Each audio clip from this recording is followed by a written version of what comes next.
everyone, welcome back to Grind and Shine. So today we're super happy. We're doing this live podcast for the first time at the Singapore National Coffee Championship 2025. So today we're super happy to be joined with Chad Wang and David Huang. So just a brief, applause to both of them. Woo! Yeah, so thank you for our live audience for joining us today. And if those who are tuning in from YouTube, feel free to leave your questions on the YouTube chat and we will go through them by the end of the conversation. So, yes, is it okay? Yeah. Yes, so brief introduction for the two speakers, right? So Chad Wang is the 2017 World Brewers Cup champion and then also the certified judge for the World Coffee Championships and also the CFA ambassador. Welcome! Yes. And then for David Huang, he is a very esteemed judge and also coach. Actually, he coached the 2024 World Barista Championship 4th place. So really excited to have you. And he's also the World Coffee Event judge and also certified judge. So super happy to have you on board today. Okay, so I'll finish talking. I'll pass the mic to both of you to have a brief intro of things that I haven't covered so far. Thank you so much. Hello Singapore, hello. I really thrilled to be back. Actually, Singapore is the first championship that I judged since I won in 2018, the Singapore Brewers Cup. So it feels like to me that it's I'm doing barista this year, by the way, so it's a different championship, but it feels to me that I'm starting in the same place. Very nice experience. Hope to enjoy the championship more and get to talk to more baristas in the next 2 days.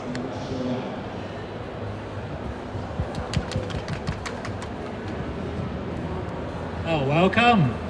My name is David, just like was introduced. It's really nice to be here. It's not very often the judges get to talk to the audience because normally the baristas, the competitors talk to the audience. So to be honest, I'm very honored, but at the same time quite nervous. Singapore, this is going to be my about 3rd time judging in Singapore. So I've judged 3 years consecutively in Singapore, and then it's been baristas and 2 latte arts. So it's really happy to be back here because Singapore, for someone that's flying from New Zealand, Singapore is always the first stop. So it's spending time in Singapore. It's like, oh, I'm getting ready to go to the world. Yay, thank you. Yeah, really thank you so much for our world judges. Actually, Chad fly all the way from Taipei, and then same for David, fly all the way from New Zealand. So a huge round of applause for judges who are flying overseas. Okay, so first question is that I think it's the very fundamental one. How did you get into coffee? Or do you remember your first coffee competition? So I've worked in coffee for just a decade now. I started off as working for the SCA actually. I was an authorized trainer for brewing. Brewing really spoke to me. First entered coffee. It was a very pleasant drink, very easy to consume, very delicate. You know, I like delicate things. And the reason I went to compete was because I was encouraged by ex-competitors. My coach, Stefanos. Stefanos was the 2014 World Brewers Cup champion. He encouraged me by saying that he saw a certain quality in me because lots of baristas, lots of brewers are very skillful, but there is something that spoke to him that he thinks I should be a very good competitor. Even up until today, I don't know what he was talking about, but I went to try the championship. I won in 2016 in Taiwan. I had no idea first time entering the championship, you have no idea what you're doing. You just read the rules and regulations, you practice so hard, you practice your heart out, you go, you give it your best, and very luckily, I won. So I had no idea that I was going to win. I had no idea what I was going to place in the Worlds, but then I became number 3. It was up until that moment where you actually have a goal, because okay, now you know what the world standard is like, and now you get your first set of score sheets. They reflect on what you have to, based on the rules and regulations, what you have to do to improve. So, you go back, you reflect, you grow. I think that is the most fascinating thing about to me, not just as a competitor, also as a judge. I've been judging since 2018. Every year, I read back at my old score sheets. Not just the rules and regulations are changing every year, but my writing changes every year. You feel that you are growing with the community, and that's very sweet to me. Thank you so much. And David?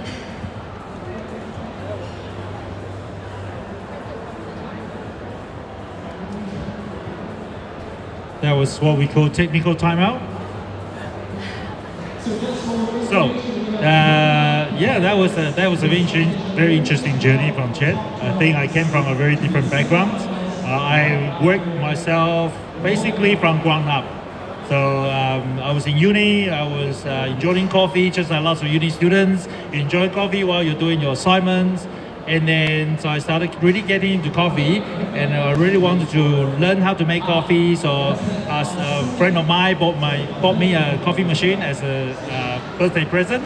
So I started making coffee at home, and I started inviting friends to come and have coffees. So I started making basically free coffees for all my friends and families. And next thing I know, I was like, oh yeah, I'm not getting paid for this.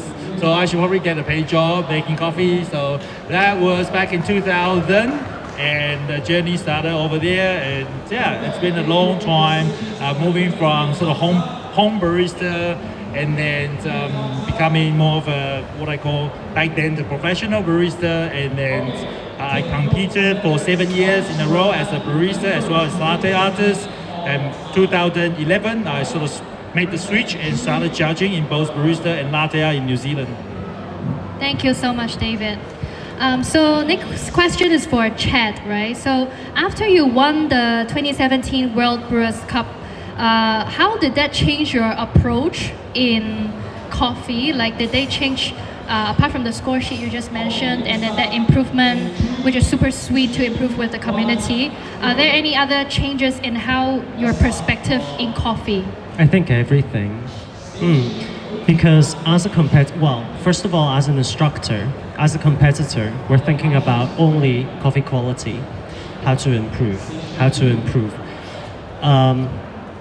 You do everything only with the goal to have a better tasting cup.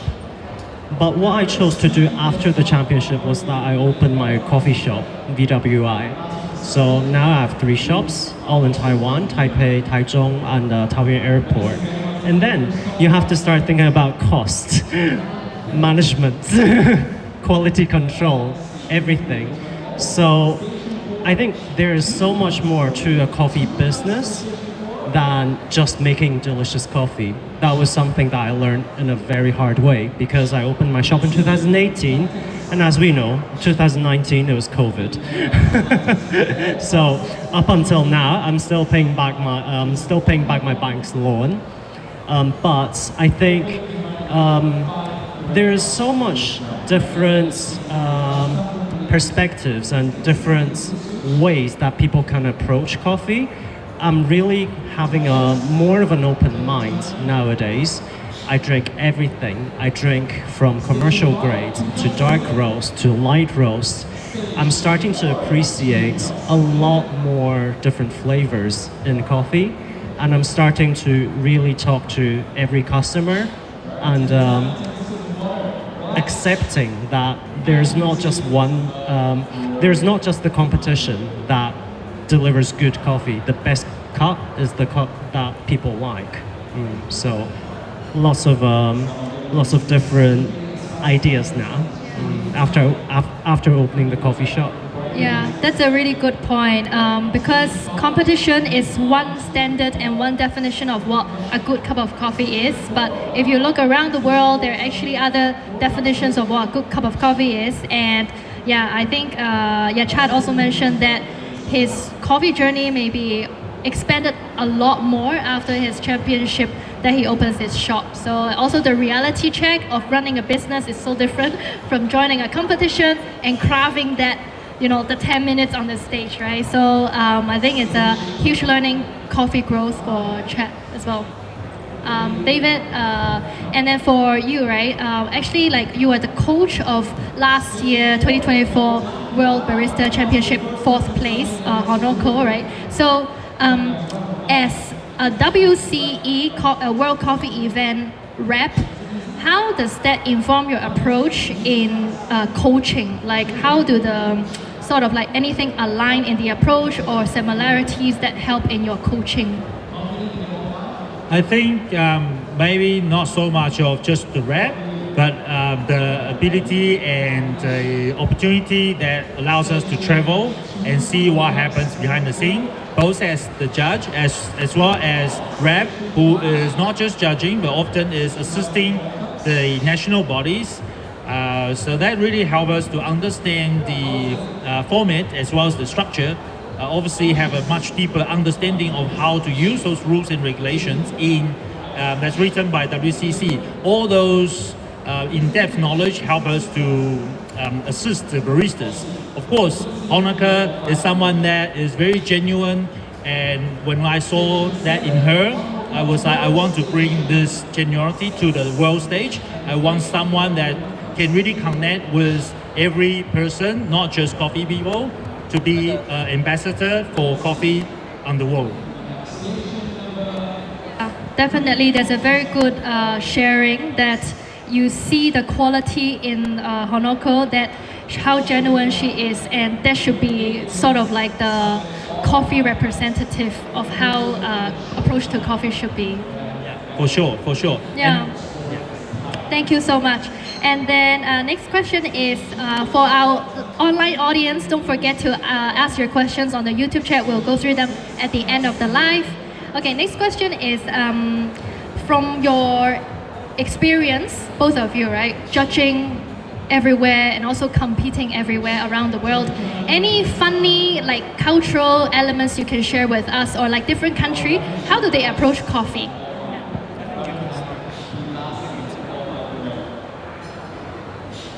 There are definitely a lot of funny moments. I'm just not 100% sure that I can talk about most of them.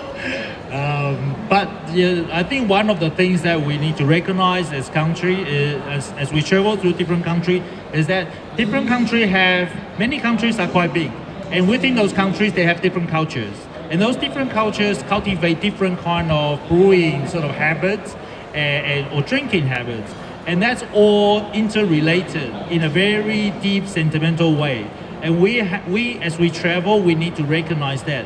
And also when we judge, we also need to recognize those cultures, those impact of the cultures, and really reward the positive that they have brought to the world of coffee.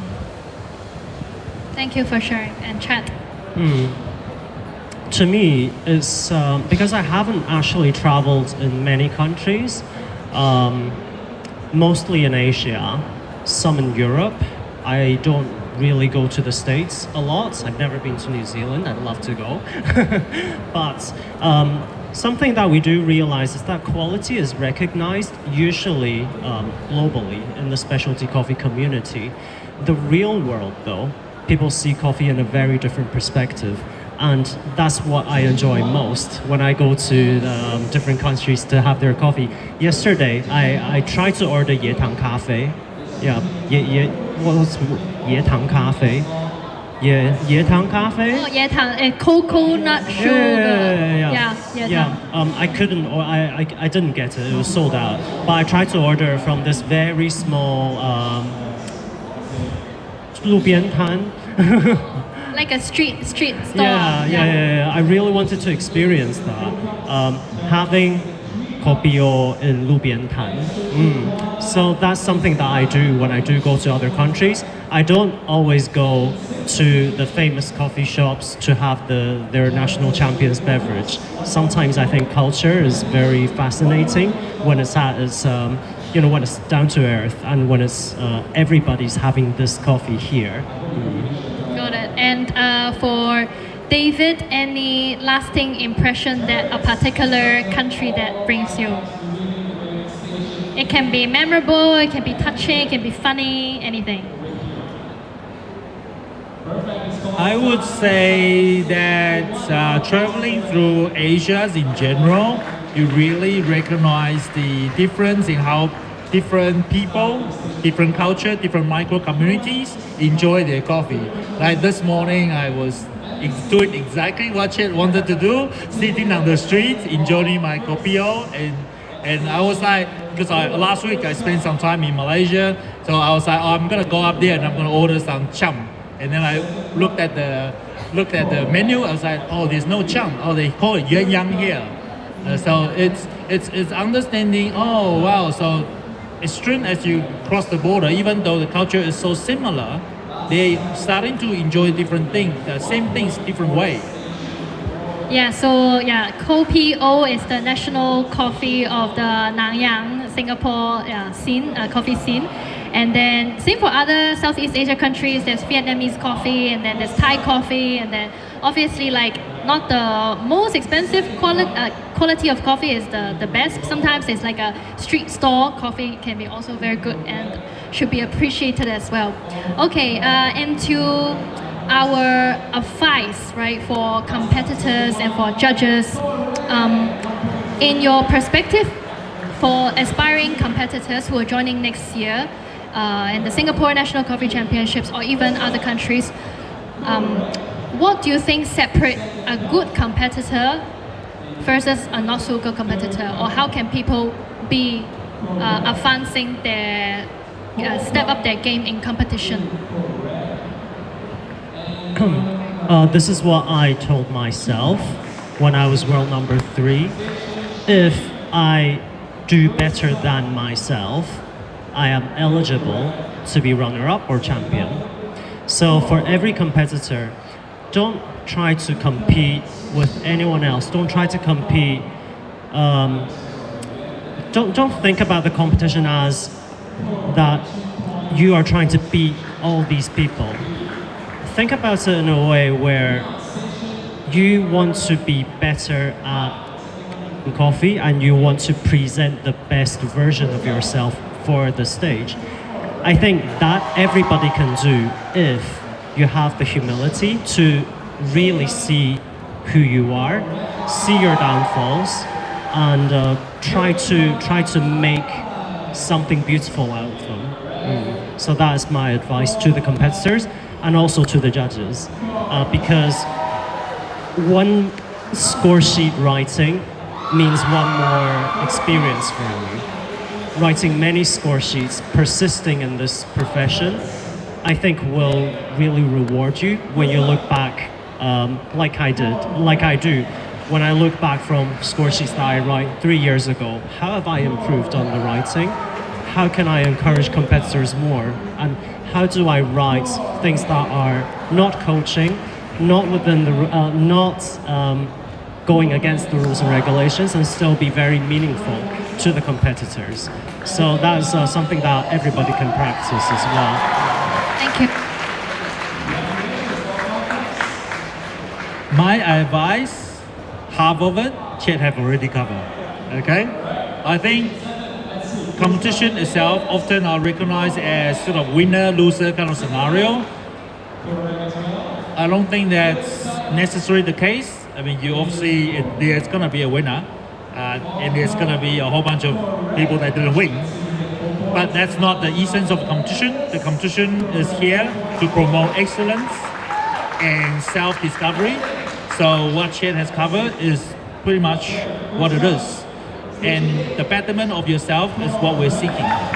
As a judge, I often think that we peek into the journey of the barista through judging, and we reflect that journey on the score sheet, and we share that experience on the score sheet for the baristas to understand what their journey have boiled down into that 15 minutes.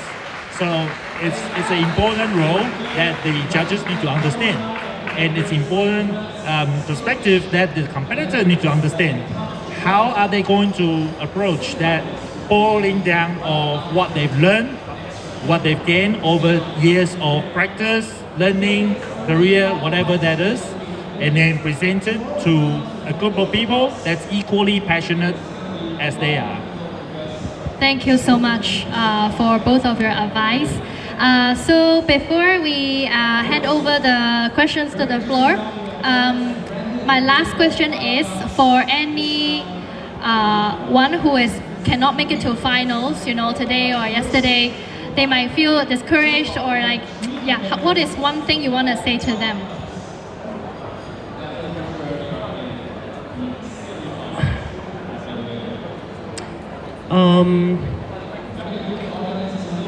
Read the score sheet, ask any questions.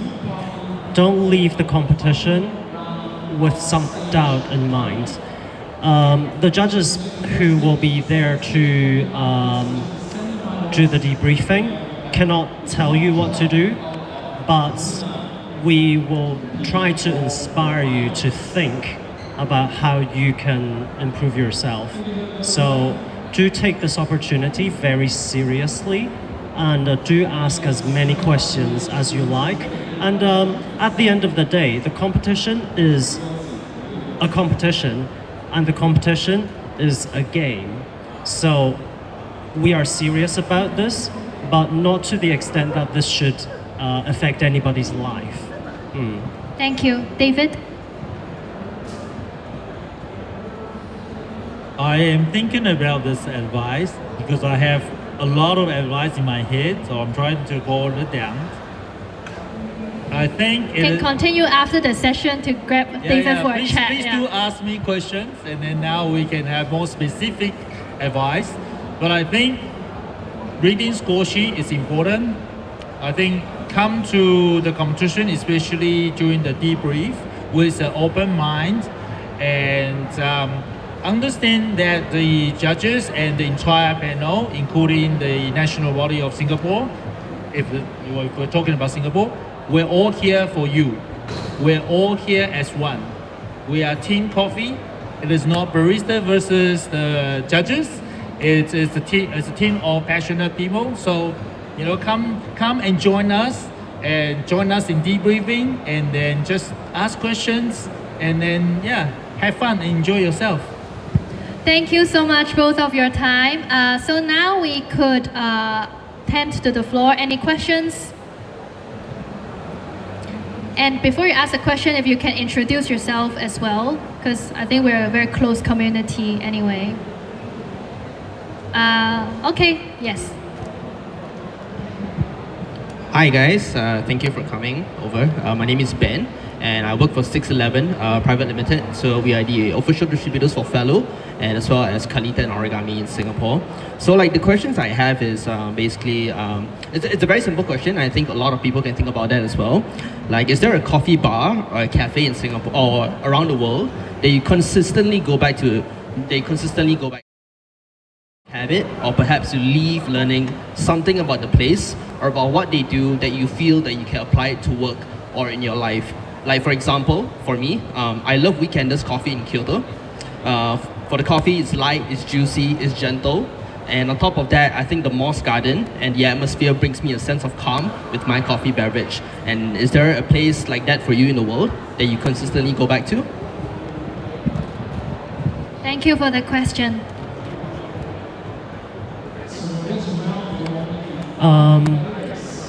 Thank you for the question, and I have probably a surprising one. There's a cafe called Liu Ding Mu in Taiwan. Liu Ding Mu. Yes, Liu Ding Mu.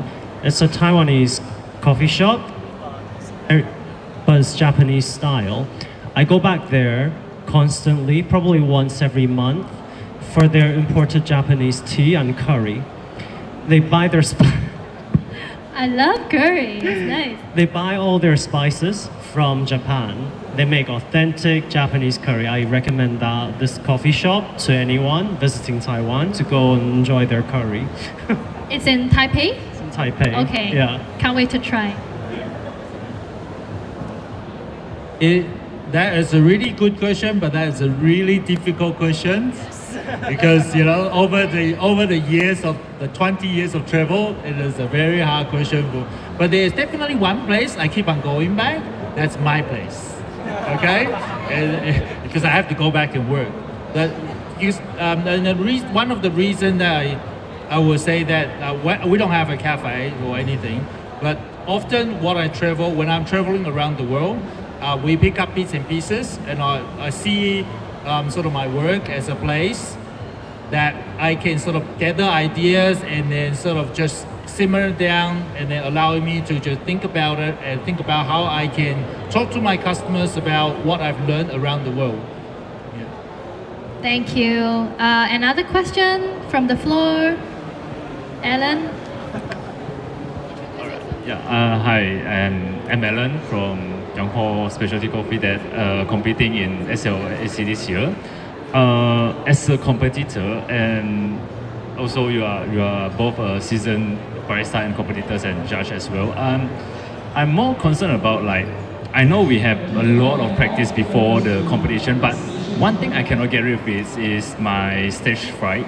I always cannot settle with it. Is there any advice for me or other competitors that will always come to these problems, like any solution or what you guys are having the habits before the stage? Thank you. I'll do it. Okay, sure. I think we are just as nervous as you are.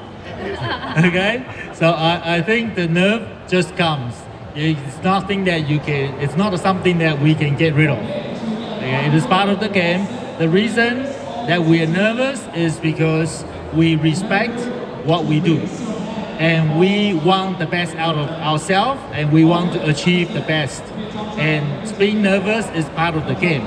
And recognizing that will help you to accept that is how it is. And once we understand the nature of why we're nervous, then it's much easier to control it. And even though we are nervous and we are a little bit shaking on stage, we can turn that nerve into power forward. Thank you, David. Because I'm not judging on latte art this year, so I can do a little bit of coaching. I'm a total introvert. My MBTI is INTJ, so I'm an I. Okay? You can probably see from my posture, from the way I talk, I'm always a little bit timid. I speak professionally. That is one thing that I'm confident in. Okay? So find your strength. Know what you're talking about. If you know what you're talking about, you should be confident in yourself. Okay? And do lots of practice. When I competed, my practice was my teammates would find strangers to come see my presentation. Yeah, we did about 10 or 20 rounds of 3 complete strangers who didn't understand coffee at all. That is probably the worst scenario that you will face, that your judges don't know what you're talking about. How do you convey your message to them through body language and verbal language? That's something that you can practice. Yeah, that's definitely coaching. Thank you. Maybe one more question, last one. Okay, introduce yourself, please. Hi Dave, hi Chad. My name is Jack. So I've been competing a few years, so I saw Dave in stage a couple of times. But my question is non-competition related. So as a professional in the coffee industry for so many years, and as well as entrepreneurs, so my question is, this is asking for myself, so if there is someone who wants to be an entrepreneur in this coffee industry, what are your steps to actually to reach that goal? for both of you guys. Sorry, I didn't really get the question. Like, would like to know your advice on what are the steps to actually take to be where you are at right now, to be as an entrepreneur. Okay, it's a loaded question, so yeah, maybe keep it precise if you can. I think everyone will have to go through their own journey because we are probably all working in different sectors in the coffee industry. For instance, any roasters in the house? Who's a roaster? Roasters in the house, Yeah. Any baristas in the house? baristas. Yeah. Everyone. Roaster and barista. Who likes latte art more than brewing? Yeah, I love brewing more than latte art in a mile. So, you know, we all have different passions in coffee, and we all appreciate different professionalism in the part that you choose to love. So I think everyone will have their own journey, but competition is something that we do. I would personally encourage people to try as well, just because it's a really good way to see different aspects, to see different aspects and to see different people doing the same thing. You can learn the ideas from the other competitors as well. And you have a panel of impartial but very experienced judges who can reflect on your learning. So I do still recommend the competition as well. So there is no milestone, in my opinion, because everyone has to go through their own journey. But like I said earlier, if you try to improve upon yourself, like me challenging myself to judge in barista, I'm actually lactose intolerant, by the way. I take enzymes to judge in barista. That's dedication right there.